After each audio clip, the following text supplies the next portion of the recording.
Hey hello everyone, this is Akash Roy from Akash time education. तो बच्चों, आप सब लोग एक जो चीज़ बहुत सारे लोग समझ नहीं पाते हो, वो जादवपुर यूनिवर्सिटी का एलिजिबिलिटी क्राइटेरिया।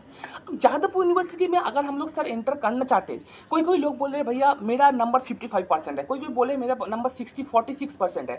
अब बहुत सारी दिक्कत है। जादवपुर यूनिवर्सिटी का एलिजिबिलिटी क्राइटेरिया थोड़ा थोड़ा जो है ना हट के है, तो इसीलिए बहुत सारे लोग समझ नहीं पाते। तो चलिए इस वीडियो में हम लोग जादवपुर यूनिवर्सिटी का एलिजिबिलिटी क्राइटेरिया को लेकर डिस्कशन करते हैं। Hope this video is very much important and helpful for all of you. I request once again you please share this video to all of you because सारे friends को share कीजिए because बहुत सारे लोग इसको समझ नहीं पाते। ये थोड़ा डिफिकल्ट है बट मैं एक्सप्लेन कर दूंगा, डोंट वरी, आपको चिंता करने की जरूरत नहीं है। और अगर आप लोग काउंसलिंग मेंटरशिप को अभी तक टिल डेट ज्वाइन नहीं किए हो तो आप मिस करोगे। अभी तक हमारा ऑफर जो है 149 का चल रहा है। आफ्टर रिजल्ट इसका फीस हम लोग इंक्रीज करेंगे। तो ऑलरेडी 50 से ज़्यादा बच्चे एनरोल कर चुके, तो लेट मत कीजिए बच्चों। अभी जाके डिस्क्रिप्शन पे दिया व्हाट्सएप नंबर व्हाट्सएप कीजिए, आपको 24/7 गाइडेंस मिलेगा। आप लोग 1-to-1 मुझसे क्वेश्चन पूछ सकते हो एलोंग विद आपका फुल चॉइस फिलिंग कॉलेज का लिस्ट हम लोग रेडी करके देंगे। तो ये सब कुछ 149 पे आपको मिल रहा है। ज्वाइन करने के लिए अभी व्हाट्सएप कर दीजिए, डिस्क्रिप्शन में आपको व्हाट्सएप नंबर मिल जाएगा। अब जादवपुर यूनिवर्सिटी का क्विकली जो एलिजिबिलिटी क्राइटेरिया आपको मैं समझा देता हूँ। पहली बात, अगर आप जनरल कैटेगरी से हो, TFW से हो एंड अलोंग विद अगर आप आउटसाइड स्टेट से हो, ये तीनों कैटेगरी के बच्चों के लिए है। एकदम मन ला के सुनना।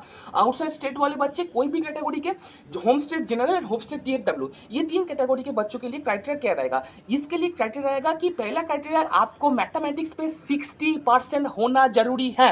इफ यू डोंट गेट, अगर आपके पास नहीं है 60% मैथमेटिक्स पे तो आप एलिजिबल नहीं हो।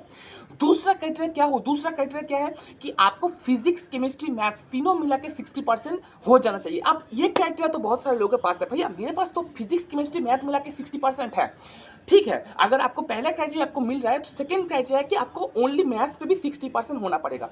एज अ एग्जाम्पल मैं समझा देता हूँ कि समझ लो अगर कोई बच्चे का केमिस्ट्री पे 90 है, फिजिक्स पे 80 है और मैथ पे 55 है, जनरल कैटेगरी TFW और आउटसाइड स्टेट वाले बच्चों सुन लो अच्छे से, मैथ केमिस्ट्री पे 90, फिजिक्स पे 80 एंड मैथ्स पे 55, तो आपका ओवरऑल फिजिक्स केमिस्ट्री मैथ तीनों को मिला के तो 60% ऑफ हो रहा है ना। तो ऑफ हो गया तो पहला क्राइटेरिया मैच हो गया। पर सेकंड क्राइटेरिया क्या है, दूसरा क्राइटेरिया कि आपको मैथमेटिक्स पे, ओनली मैथमेटिक्स पे भी 60% नंबर जरूरी है। तो आप लोग जादवपुर के लिए एलिजिबल नहीं हो।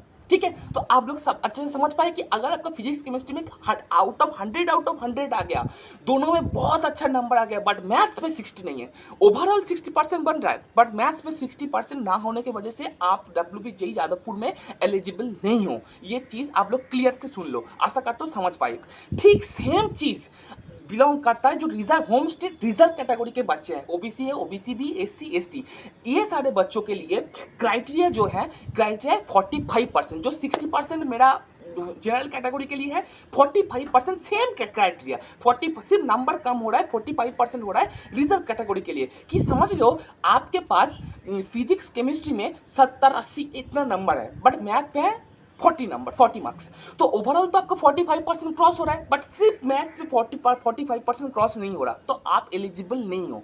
ठीक है, तो यही सेम चीज़ रहेगा कि आप फिजिक्स केमिस्ट्री मैथ्स तीनों मिला के पहली बात तो आपको 60% होना पड़ेगा। जितना भी अच्छा स्कोर आपका फिजिक्स केमिस्ट्री में रहे, अगर मैथ्स पे 60 नहीं है for general category and for SC ST OBC भी अगर 45 नहीं है, आप जादवपुर में एलिजिबल नहीं हो। So that's the criteria eligibility for Jadavpur university. Hope आप लोग इस बात इतना क्लियर करने के बाद भी समझ पाए होंगे। तो इसके बाद भी अगर कोई डाउट रहा प्लीज़ कमेंट बॉक्स पे कमेंट करके हमको बोलिए। Thanks for watching now guys. और भी कोई डाउट्स रहा ज़रूर हमको बोलिएगा, हम लोग ट्राई करेंगे वीडियो करके उसको क्लियर कर देने का। Thanks for watching guys and thank you to all for now.